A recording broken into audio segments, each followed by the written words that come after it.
Welcome back to Market Statistics Southern Oregon. I'm Alice Lema. I'm a principal broker at Home and Land Real Estate. And this week, we can see our three counties starting to adjust to not only the lower interest rates, but to the seasonality. We're kind of leaving the fall, entering into the fall, leaving the summer.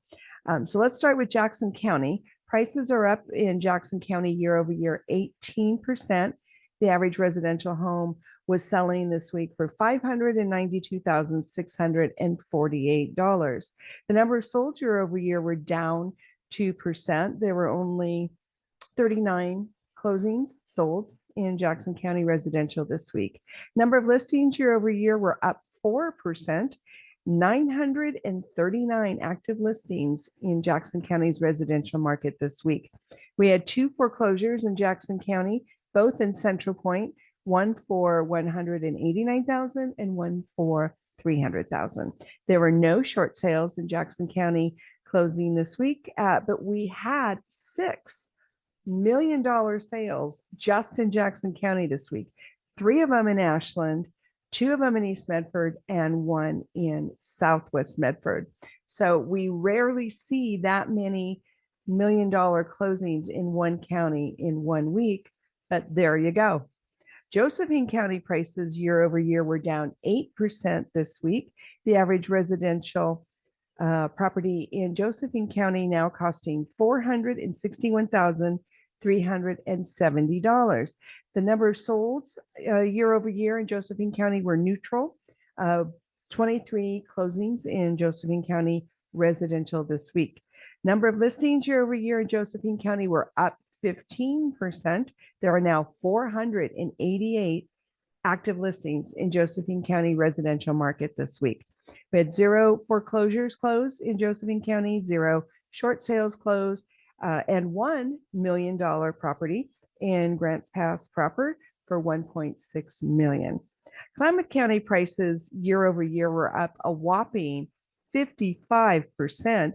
The average residential home in Klamath County this week now costing $431,363. The number of sold year over year were up 27% this week. There were 14 closings in Klamath County residential market this week. Number of listings year over year were up 15%. There were 435 active listings on SOMLS in Klamath County's residential market this week. 0 foreclosures, 0 short sales, and $1 million closing in Klamath Falls for $1.1 million. So what do all these numbers mean to us here in Southern Oregon? Well, there's plenty of money out there, that's for sure. When we have our luxury market in all 3 counties showing an uptick, that's pretty noteworthy. But also, we're showing an uptick in all 3 counties in number of listings. And we wondered, as the listing inventory gets more and more on the supply side, if that would spur on more sales.